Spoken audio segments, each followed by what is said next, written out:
For example 13, you are presented with an arithmetic series 8 plus 13 plus 18 plus ellipsis. They tell us the sum of the n terms is equal to 1,700, and they're asking what is the value of n. Now, which formula are we going to use? We're going to use the one that does not include the last term because we don't know what the last term is. So you are going to write the formula. S of n is equal to n over 2, open square bracket, 2a plus n minus 1 times d, close bracket. Now we substitute, right? So what do we need to know? Do you know what n is? No, but we do know what Sn is. There, Sn is 1,700. We can substitute that in, and we are solving for n, so n remains unknown. Square bracket, 2 times a is 8, plus n minus 1 multiplied by d. Can you solve for d? What is that going to be? Again, you can do it without the calculator, great, but always use your calculator if you're unsure. So 13 minus 8 is 5, and 18 minus 13 is 5. So d is equal to 5. Multiplied by 5, close your bracket. Okay, what are we doing next? We're going to do two things. I'm going to get rid of this. To get rid of that denominator, I'm going to multiply by 2. Because it's a denominator, I multiply by the denominator. Positive, positive, I'm happy with that. I'm also going to distribute this in here. And I'm going to add like terms. So I know this one and this one is going to go together. If you need to break it into steps, no problem. But I'm just going to do it like this to save space. So what happens? 1,700 times 2 gives us 3,400.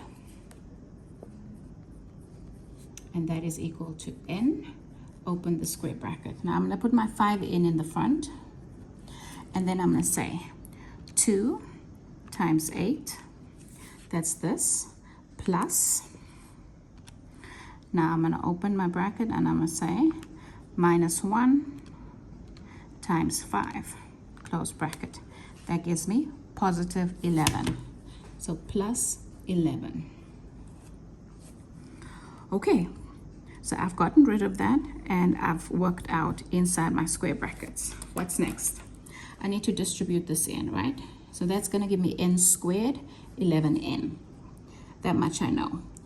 Not only am I going to do that, but I'm going to take this to the other side. So I'm going to say minus 3,400 and distribute. So minus, okay, let's distribute first. So that's 5n squared plus 11n. And if this goes over, it's 0 on the left-hand side and minus 3,400 on the right-hand side.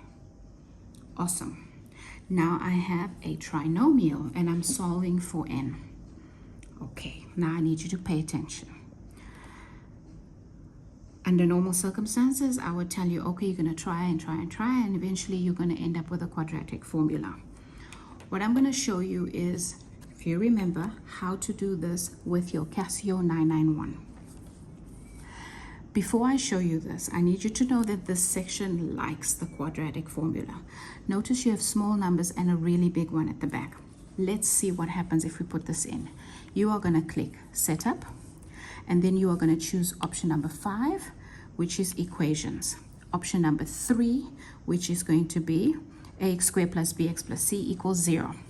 A is 5 equals, b is 11 equals, c is minus 3,400 equals 511 negative 3,400. Press equal again and you have a value for x. x1 is 25. This looks good. Maybe I don't need a quadratic formula. Second one is minus, and this is a fraction. Now, remember I said that this section likes the quadratic formula. So instead of doing your two brackets, I want you to do the quadratic formula. Now, I'm going to write it out as a formula, but you don't need to. You need to have it memorized. And then I need you to substitute. We're solving for n, not x. So n is equal to minus b plus minus the square root of b squared minus 4 times a times c, all of that, divided by 2 times a. Now I'm going to substitute values, and I'm going to say, okay, this means that n is equal to minus b is 11 plus minus the square root of 11 squared minus 4 times 5 times negative 3,400, all under your banner, over 2 times 5. This portion you need to be able to write out. So this you can maybe skip, but this portion you have to write down. The substitution must be there. Then you can say n is equal to the values of the calculator. So our first value we said was 25. N equals 25, or x2 is n is equal to minus 136 divided by 5. Have you answered the question? Kind of, sort of, almost, not yet. We have two values, right? One of them is allowed. This is a correct answer. But this one is not applicable. You have to write this or you will lose marks. Now, why is this not applicable? Because n must be a natural number. What is a natural number? A natural number is a positive number. So the minute you see this, you automatically go NA. But there's additional characteristics of a natural number that you need to know, because later on we're going to use it as well. If it's minus, eliminate it. If it is a fraction, a natural number is not a fraction, and it is not a decimal. So n must be 25, which is a whole number that is positive. It is not a fraction. It is not a decimal. It's natural, not whole, because it also excludes, it's not 0. Okay, so this is example number 13.